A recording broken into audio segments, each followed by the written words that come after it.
मुश्किलों का कुछ इस कदर सामना करो ताकि जीते तो भी इतिहास बन जाए और हारे तो भी इतिहास बन जाए। Hello and good morning everyone, मैं हूं आपका दोस्त दीपक और आप लोगों के लिए लेके आया हूं बहुत ही बेहतरीन करंट अफेयर। तो आज है 14 मई और शुरू करते हैं हम लोग आज की बहुत ही बेहतरीन सुबह के साथ। और ये करंट अफेयर आप लोगों के लिए अवेलेबल है। तो मैं आप लोगों के लिए बहुत ही बेहतरीन करंट अफेयर लेके आता हूं, तो आपकी रेस्पॉन्सिबिलिटी है कि आप इस सेशन को शेयर करें। तो चलिए शुरू करते हैं हम लोग इंटरनेशनल और नेशनल न्यूज कवरेज के साथ में। इंटरनेशनल न्यूज ये है कि स्वेज नहर में अब नहीं फंसेगा कोई भी जहाज। रिसेंटली आपको पता होगा कि एवर ग्रीन नामक एक जहाज जो है वो स्वेज नहर में फंस गया था और 6 दिन तक वहां पर ट्रांसपोर्ट बिल्कुल बंद हो गया था। तो अब स्वेज नहर के अंदर जो डेवलपमेंट किया गया है वो ये है कि इसकी गहराई जो है उसको बढ़ा दिया गया है और इसकी जो विड्थ है, चौड़ाई, उसको भी बढ़ा दिया गया है। तो स्वेज नहर पर जो देश कमांड करता है वो है इजिप्ट। चलिए, भारत की मांग के सामने कम पड़ा वैक्सीन व दवाइयों का कच्चा माल। ये तो आप लोगों को पता होगा कि भारत के अंदर वैक्सीन की जो है वो शॉर्टेज पड़ रही है, क्योंकि एक तो जनसंख्या ज्यादा है, ऊपर से जो सरकार के द्वारा मैनेजमेंट है वो कहीं दुरुस्त नहीं हो पा रहा है। लेकिन बात देखने की यह है कि जितनी डिमांड है उतनी सप्लाई नहीं हो पा रही है। तो वैक्सीन जो है वो कम पड़ रही है और कच्चा माल, मतलब अमेरिका जो है अभी इसने वादा किया था कि हम जो है कच्चा माल भारत के अंदर सप्लाई करेंगे और ऐसा अमेरिका ने किया भी, लेकिन पहले उसने मना कर दिया था। लेकिन फिर भारत ने याद दिलाया कि जब पहले आपके देश में पेंडेमिक फैला था तो हमने आपको दवाइयां सप्लाई की थी। उसके बाद चीन जो अमेरिका जो है वो उसने कच्चा माल भारत में भेजना शुरू किया। डीआरडीओ खरीदेगा 5 लाख ऑक्सी केयर सिस्टम। तो ऑक्सी केयर सिस्टम जो है वो डीआरडीओ के जो हेड हैं जी सतीश रेड्डी, उन्होंने खरीदने का निश्चय किया है। तो वो क्या करेंगे, पीएम जो केयर फंड है उससे 233 करोड़ के ऑक्सी केयर सिस्टम जो है वो लगाए जाएंगे। बलजीत कौर पुमोरी चोटी को फतेह करने वाली पहली महिला बनी। तो पुमोरी चोटी जो है वो हिमालय की एक चोटी है जो कि नेपाल और तिब्बत की बॉर्डर पर स्थित है। तो हिमाचल प्रदेश की ये रहने वाली है बलजीत कौर और इसको फतेह करने वाली पहली महिला ये बनी है। दिल्ली में कोवैक्सीन की आपूर्ति हुई बंद। देखिए, रिसेंटली दिल्ली गवर्नमेंट ने डिमांड की थी कि 67 लाख कोवैक्सीन जो है वो उनको सप्लाई की जाए, लेकिन कोवैक्सीन मतलब भारत बायोटेक ने एक लेटर लिखकर इनकार कर दिया कि अभी जो है एडिशनल सप्लाई आप लोगों को नहीं की जाएगी। जियो इमेजिंग सैटेलाइट की लॉन्चिंग में अभी और देरी। जियो इमेजिंग सैटेलाइट भारत जो है इसको मार्च 2021 में लॉन्च करने वाला था, लेकिन अब ये डिले हो रहा है कोविड-19 के कारण। तो अब यदि 2022 में भारत इसे लॉन्च करता है तो भारत ऐसे देशों के अंदर शुमार हो जाएगा जो कि जियो इमेजिंग सैटेलाइट लॉन्च करने में काफी अच्छा कारगर साबित होता है। हर भारतीय को मुफ्त वैक्सीन देने के लिए सुप्रीम कोर्ट में याचिका।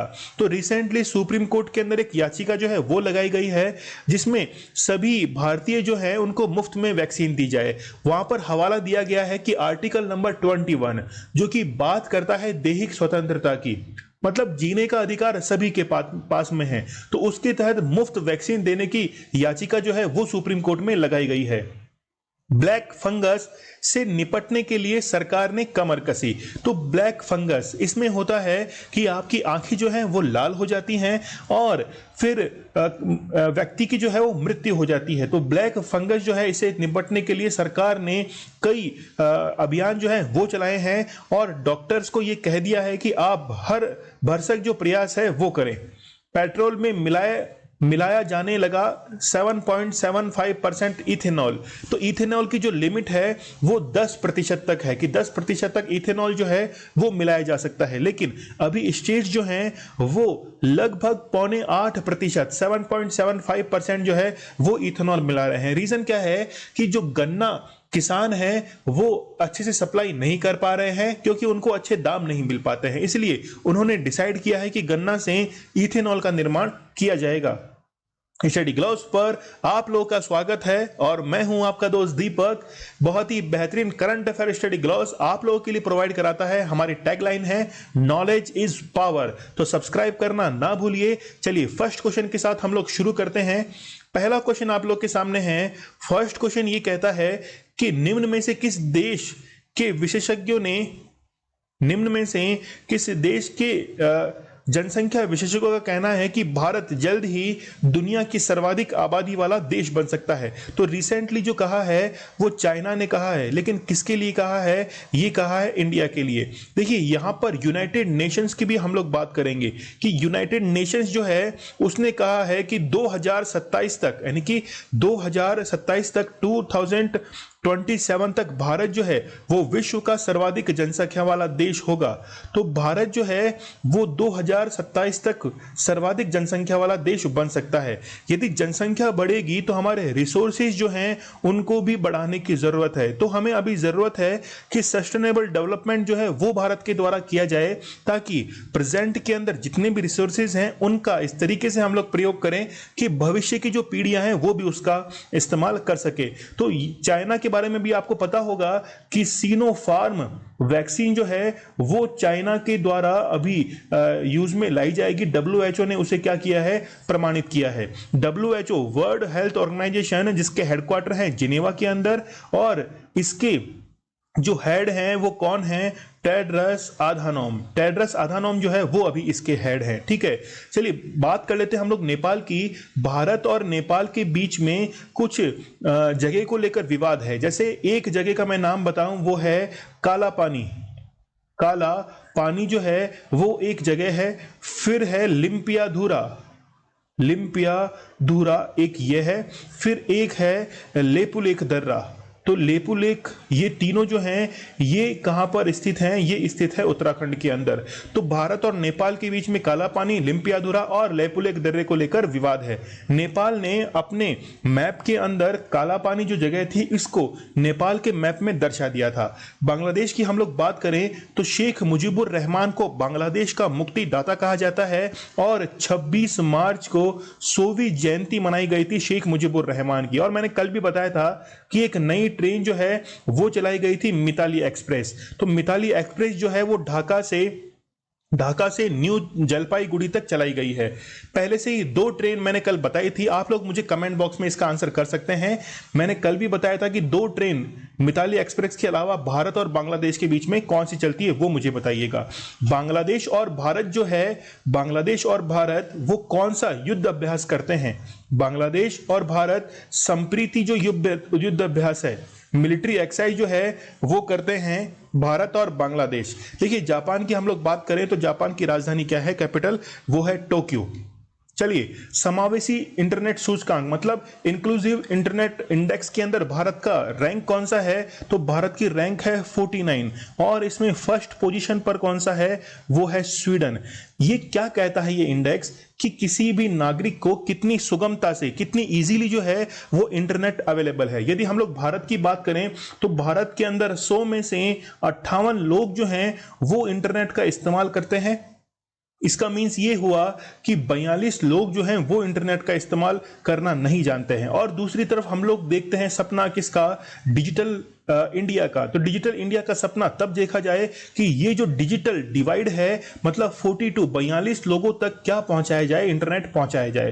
देखिए किस उच्च न्यायालय ने ये कहा कि निजता का अधिकार मतलब राइट टू प्राइवेसी व्यक्ति की मृत्यु के साथ समाप्त हो जाता है? तो आप लोग याद रखना मद्रास हाईकोर्ट। तो मद्रास हाईकोर्ट जो है इन्होंने ये कहा था कि जब भी किसी व्यक्ति की मृत्यु हो जाती है, डेथ हो जाती है, तो उसकी राइट टू प्राइवेसी जो है वो उसके साथ में चली जाती है। मतलब यहां पर बात जो की जा रही है वो आर्टिकल नंबर 21 की बात की जा रही है। देखिए मद्रास हाईकोर्ट ने अभी इलेक्शन कमीशन ऑफ इंडिया को यह कहा था कि जो भी तमिलनाडु के अंदर इलेक्शन हुए हैं, इलेक्शन के बाद में कोविड संक्रमण जो है वो ज्यादा बढ़ गया और इसीलिए उसका जिम्मेदार जो है वो इलेक्शन कमीशन को ठहराया गया मद्रास हाईकोर्ट के द्वारा। और ये कहा कि क्यों ना आपके ऊपर मर्डर का मुकदमा जो है वो चलाया जाए। और इसके ऊपर मैंने एक सेपरेट लेक्चर जो है वो स्टडी ग्लॉस के ऊपर भी बना रखा है, तो आप लोग उसको जरूर देखिएगा।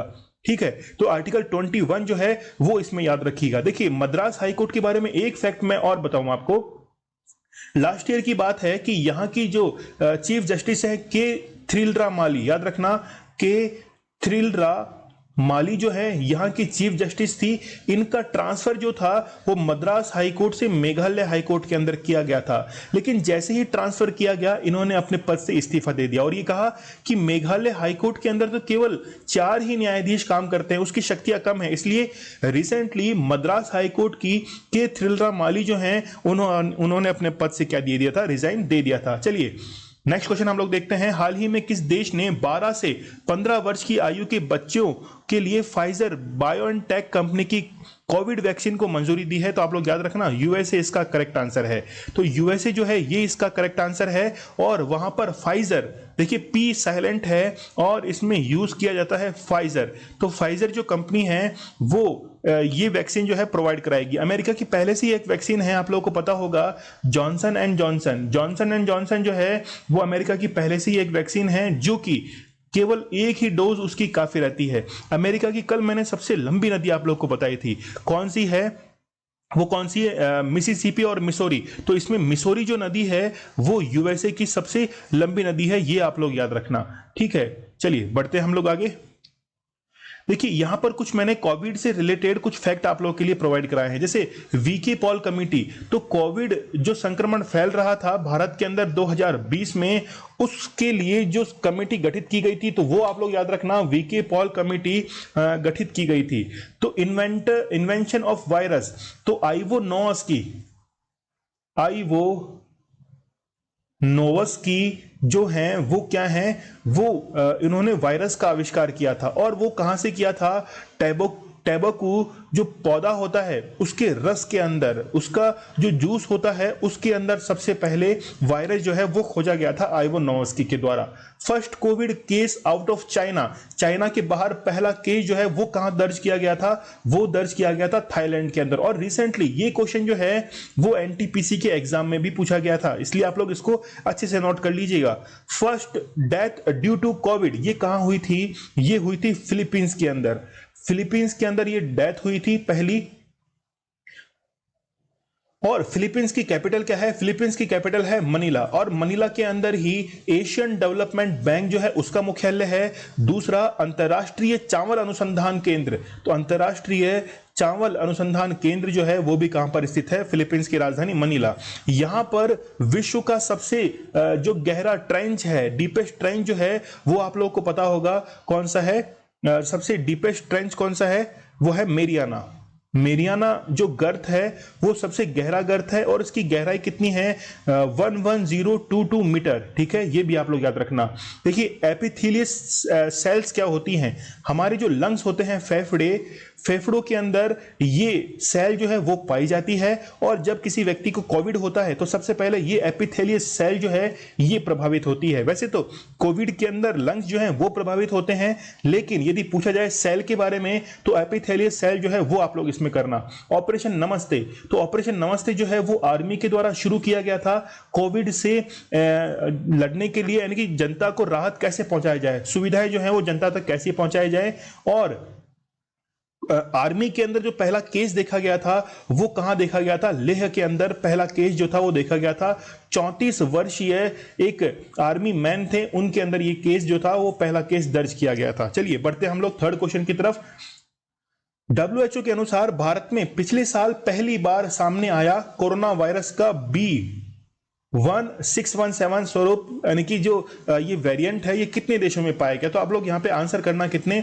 44 देशों के अंदर ये वेरिएंट जो है वो पाया गया। देखिए म्यूटेंट जो है वो ये करते हैं, वायरस म्यूटेंट जो है वो वायरस करते हैं, अपना रूप परिवर्तन वो कर लेते हैं, तो इनके जितने भी जेनेटिक मटेरियल है उसमें चेंजेस आने लगते हैं। तो WHO ने ये बताया कि ये भारतीय वेरिएंट जो है वो 44 देशों में फैल चुका है, लेकिन भारत का जो स्वास्थ्य मंत्रालय है उसने इनकार किया है कि ये जो है वो भारतीय वेरिएंट नहीं है, ये किसी और देश से आया है। देखिए वेरिएंट्स की यदि हम लोग बात करें तो B117 जो है वो यूएस का वेरिएंट है, यूके में भी ये फैला।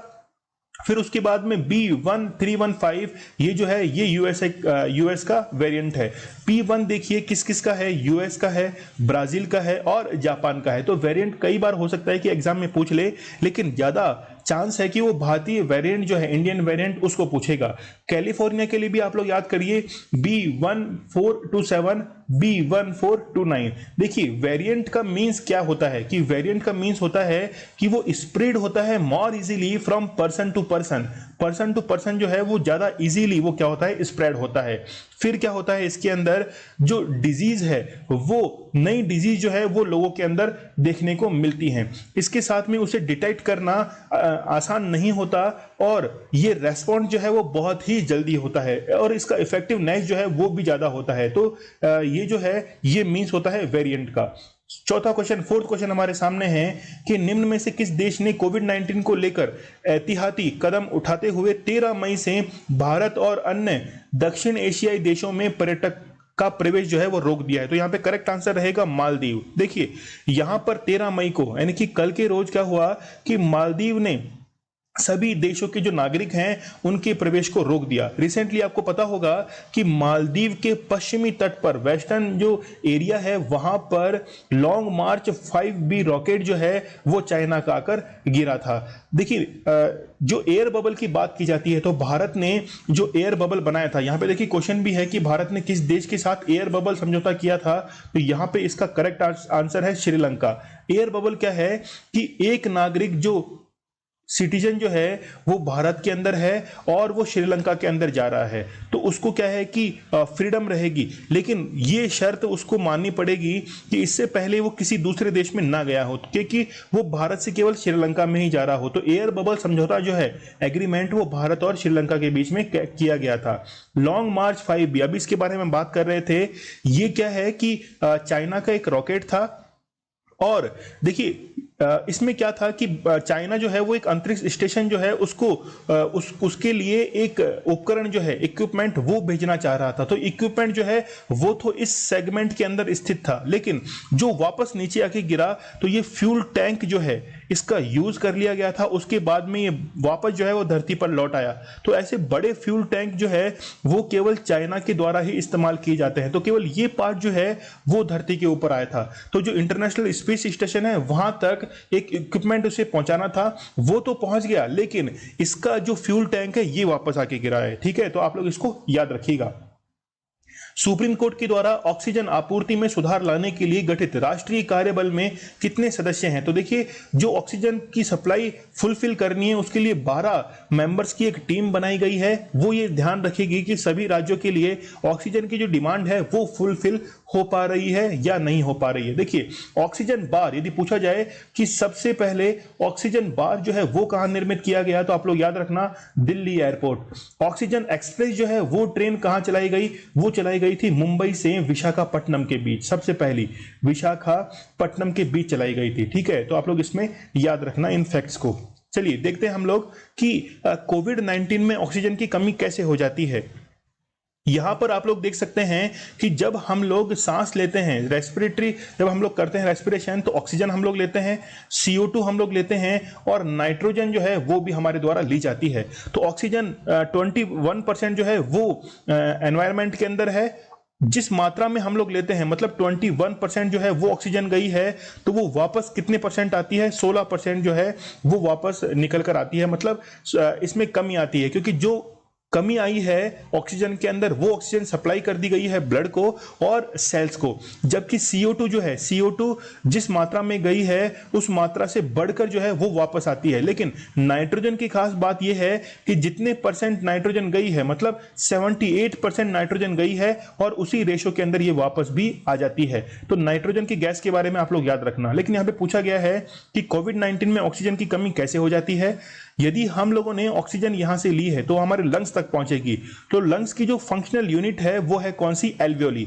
तो एल्वियोली क्या करती है, वो जो ऑक्सीजन है उसको तो सप्लाई करती है कहां पर, ब्लड के अंदर, और वहां से ये CO2 जो है वो ले लेती है। ठीक है, अब देखिए कि जो भी एल्वियोली के चारों तरफ जो भी ब्लड सेल्स हैं, जो भी ब्लड है वो उस ब्लड के अंदर क्या होती है कि क्लॉटिंग जमना, यानी कि थक्का जो है वो जमना शुरू हो जाता है। और जैसे ही क्लॉटिंग जमती है तो ऑक्सीजन जो है वो सप्लाई नहीं हो पाती, और जब ऑक्सीजन सप्लाई नहीं होती है तो इस रीजन से शरीर में ऑक्सीजन की मात्रा जो है उसकी कमी हो जाती है। तो इस ऑक्सीजन की मात्रा को हम लोग मेजर किससे करते हैं? तो आप लोग को पता होगा कौन सा है, पल्स ऑक्सीमीटर।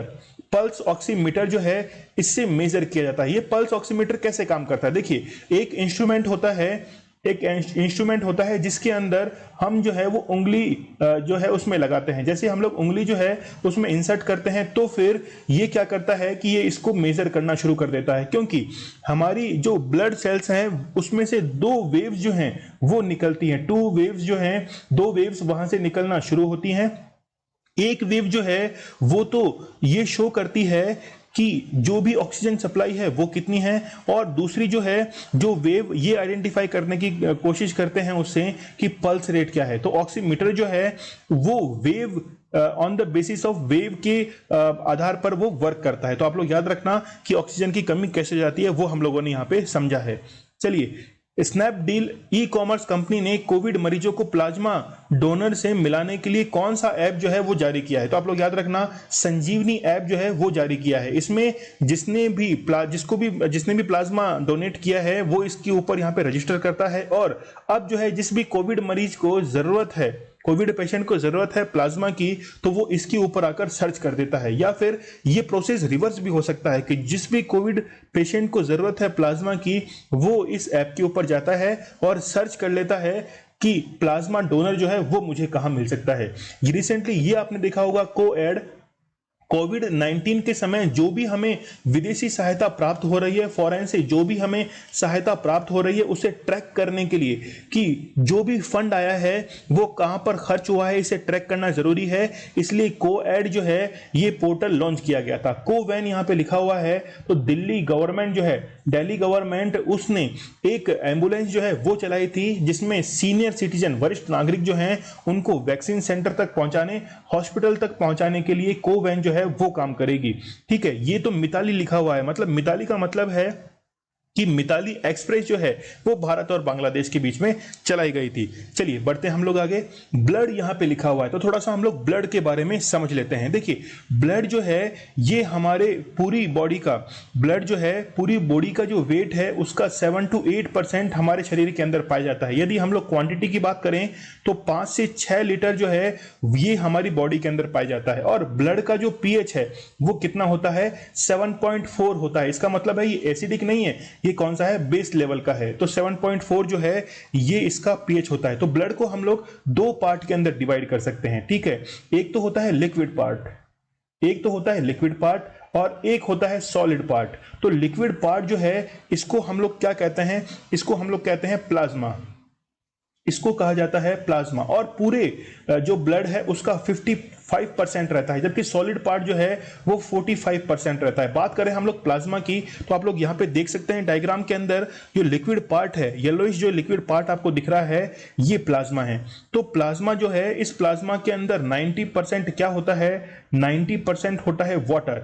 ठीक है, और इसके अंदर एक प्रोटीन भी जो है वो पाया जाता है। इसको हम लोग कहते हैं प्रोटीन को फाइब्रिनोजन। याद रखना, फाइब्रिनोजन जो है वो प्रोटीन कहा जाता है जो कि किसमें पाया जाता है? प्लाज्मा के अंदर पाया जाता है।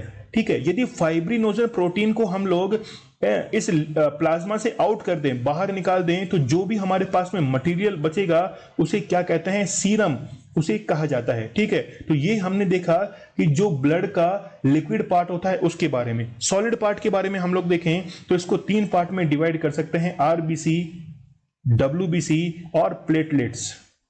3 पार्ट में इसको डिवाइड कर सकते हैं। ठीक है, तो 3 पार्ट में हमने इसको डिवाइड कर दिया।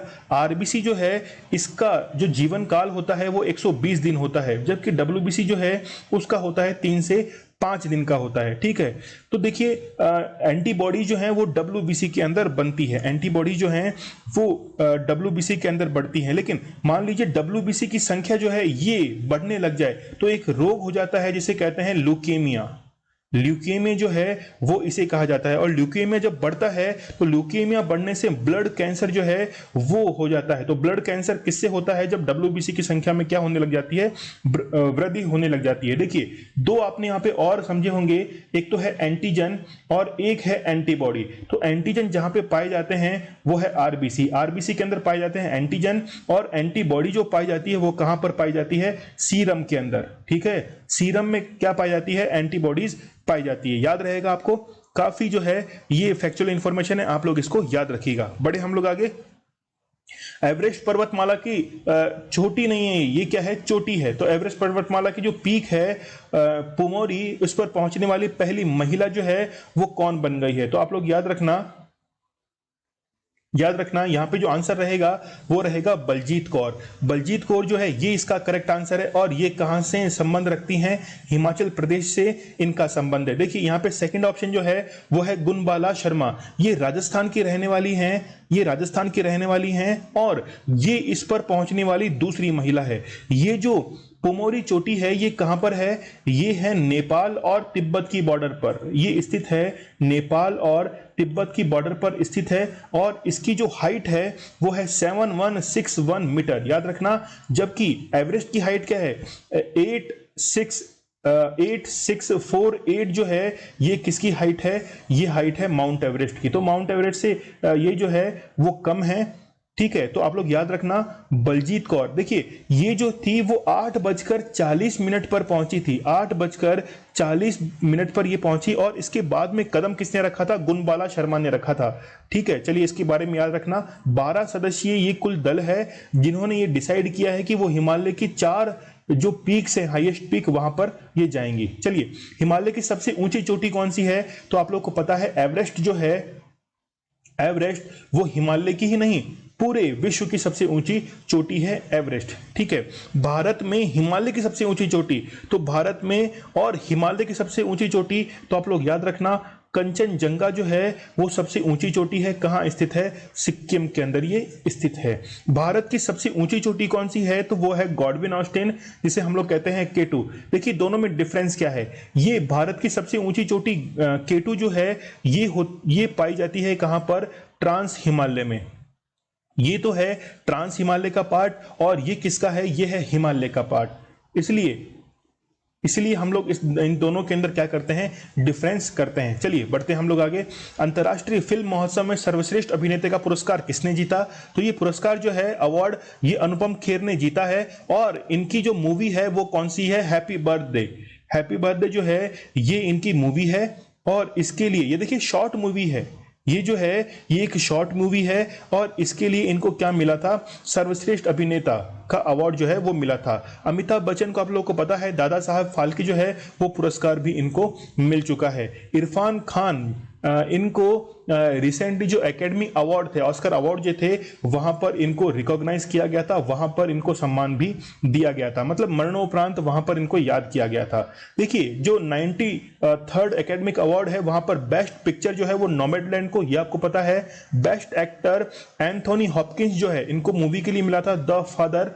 बेस्ट एक्ट्रेस जो है वो है फ्रांसिस मैकडॉर्मेट जो है, इनको नॉमैडलैंड के लिए मिला था। तो मैंने आप लोगों के लिए लिख दिए हैं कि best international feature film, best director, best animated film जो है वो है सॉल, फिर बेस्ट डॉक्यूमेंट्री फिल्म, ये इंपॉर्टेंट है। और ये जो है वो रिसेंटली एक एग्जाम के अंदर मैंने क्वेश्चन देखा था कि बेस्ट डॉक्यूमेंट्री फिल्म जो है ये कौन सी थी, तो आप लोग याद रखना। चलिए आगे बढ़ते हैं हम लोग। G7 समिट में भारत में भाग लेने से इनकार कर दिया, यह कहां आयोजित होने जा रहा है। देखिए ये जो है वो भी यूके के अंदर आयोजित होने जा रहा है, और ये कौन सा है, 2021 का है। यूएस के अंदर 2020 में हुआ था, फ्रांस के अंदर 2019 में हुआ था, और पूछा जाए कि 2022 में कहां होने जा रहा है, तो वो होने जा रहा है जर्मनी के अंदर, ठीक है।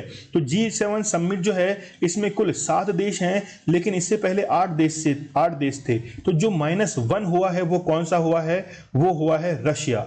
रशिया जो है इस ग्रुप से बाहर हो गया है। इसमें कौन कौन से देश शामिल हैं, तो आप लोग याद रखना कनाडा, यूएसए, ये दोनों तो कहां से हो गए, नॉर्थ अमेरिका से हो गए। इसके बाद में फिर आप लोग याद रखना यूके, फिर है फ्रांस, फिर है जर्मनी, और फिर है इटली। ये कहां से हो गए, ये यूरोप से हो गए। और एकमात्र एशियाई देश जो है वो कौन सा है, जापान है, ठीक है। तो आप लोग याद रखना जापान जो है वो एकमात्र एशियाई देश है। तो कोविड-19 के चलते मोदी जो है इन्होंने जाने से इनकार कर दिया। देखिए 3 देशों को यहां पे इन्विटेशन दिया गया था, एक तो उसमें है इंडिया, दूसरा है ऑस्ट्रेलिया, और तीसरा जो है वो इसके अंदर देश कौन सा था, साउथ कोरिया जो है ये इसके अंदर 3rd कंट्री था, ठीक है। यहां पर ये भी बताया जा रहा था कि साउथ अफ्रीका जो है वो भी इसके अंदर पार्टिसिपेट करेगा। चलिए बढ़ते हैं हम लोग आगे। विश्व का पहला देश कौन सा है जिसने वित्तीय यानी कि फाइनेंशियल सेक्टर के अंदर जो क्लाइमेट चेंज है इसके लिए एक लॉ जो है वो पारित किया है? तो आप लोग याद रखना, न्यूजीलैंड ने ऐसा किया, क्योंकि ये जो न्यूजीलैंड है ये चाहता है कि कार्बन न्यूट्रलिटी का कार्बन न्यूट्रल जो है ये बनना चाहता है, इसीलिए ये जो है ये बिल इसने पारित किया है। न्यूजीलैंड की कैपिटल क्या है? न्यूजीलैंड की कैपिटल है वेलिंगटन। तो दो द्वीपों के अंदर ये बटा हुआ है, नदर्न आइलैंड और सदर्न आइलैंड, ठीक है। दोनों जो है वो कुक जल संधि के द्वारा आपस में जुड़ते हैं, मतलब अलग होते हैं। द्वीप जो हैं आइलैंड वो तो अलग होते हैं, जबकि जल क्षेत्र जो है वाटर रीजन वो आपस में एक दूसरे से जुड़ते हैं। 2022 तक चंद्रमा पर राशिद रोवर, बहुत इंपॉर्टेंट है, यूएई ने ये अनाउंस किया था कि हम राशिद रोवर जो हैं चंद्रमा पर भेजेंगे। कब? 2022 के अंदर। देखिए यूएई का एक हॉप मिशन भी है मंगल के लिए, जो कि फरवरी 2021 के अंदर कहां पहुंचा था? मंगल के ऊपर ये पहुंचा था। यूएई नहीं, इसके साथ में चाइना का था तैनवान-1, ठीक है। उसके साथ में यूएसए का, तो यूएसए का कौन सा था?